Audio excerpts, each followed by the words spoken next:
This is Phil Volker, and I want to thank you for taking the time to watch this video. As the principal of our school, I know your time is valuable, so I promise to keep this succinct.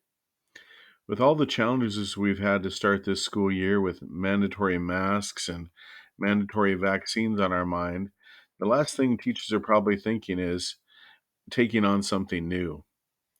But you know the toll the last 2 years have taken on our students, and we as a staff need to add some tools to our teaching methods to recover some of the learning that we've lost. That's where podcasts come in. Now, I shared my communication plan with you already, but I want to take the time to give you a summary of my goals. I've researched the value of podcasts and have found that they're easy to create and easy for students to access. How often have you had to tell students to take their earbuds out of their ears when you're teaching?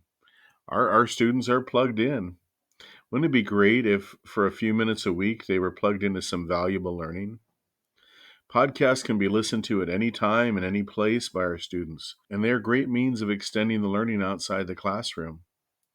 For my plan, I'd like to take 3 PLC times to bring podcasting to our schools. In the first session, I'd share a podcast that I made this summer, then have the staff brainstorm topics that extend their content so that they can make a podcast of their own. It just needs to be a short podcast. A 3 to 5 minute podcast is a good length. In my communication plan, I shared the research to show the benefits of podcasts on learning. In our next podcast, I'd remind them of my science podcast and let them know that podcasts aren't limited to a single topic. There can be podcasts on every subject imaginable. Teachers will be sharing their topic ideas, and I'm then going to teach them how to make their own podcast. All they'll need is their laptop and an iPhone if they have one. In our third PLC time, Monday, September 27th, the staff would share the podcast that they made, and I'd teach them how to post them so students can access them.